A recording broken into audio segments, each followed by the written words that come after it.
Math is clean, math's easy when you're doing math with Miss Lee. This is part 3 of the series on integration by trig substitution. So this example made the series because I didn't have an example that used secant squared minus 1 yet. So here it is. Because this is a variable minus a constant, this most closely matches secant squared minus 1 equals tan squared. I'm going to multiply through by 9 because that constant is 9.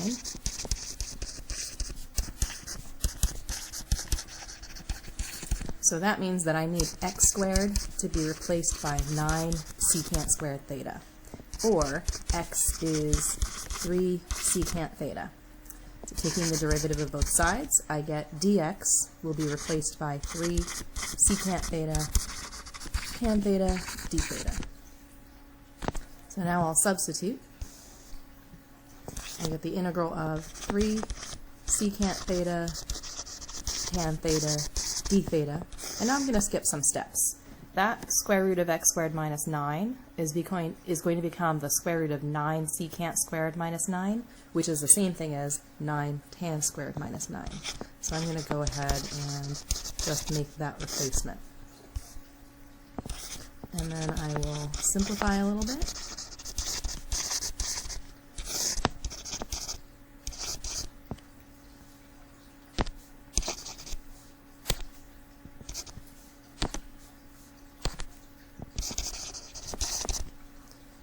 So now I am taking the integral of secant theta d theta. This is a formula that you will have to go back and rememorize. You probably memorized it last year in AP Calculus. So the integral of secant theta is natural log of the absolute value of secant theta plus tan theta plus a constant. So again, I'll need a right triangle here. The substitution I made was that x equals 3 secant theta, but I don't yet know what to replace the tan theta with.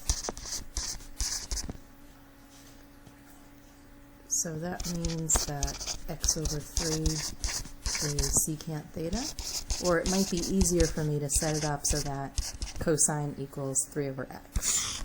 So here's my right triangle. I need the adjacent side of theta to be 3. The hypotenuse is x.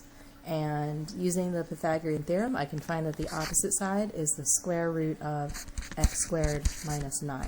And again, if you look back at the original problem, you should notice that we have the square root of x squared minus 9 in our integrand. So that should feel right to me that this popped up again in the problem.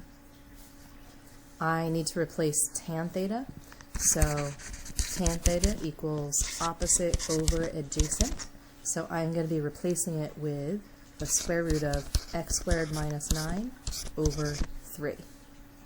So now substituting my x's back in, I get natural log, and then secant theta is x over 3, and the tan theta gets replaced by the square root of x squared minus 9 over 3 plus a constant.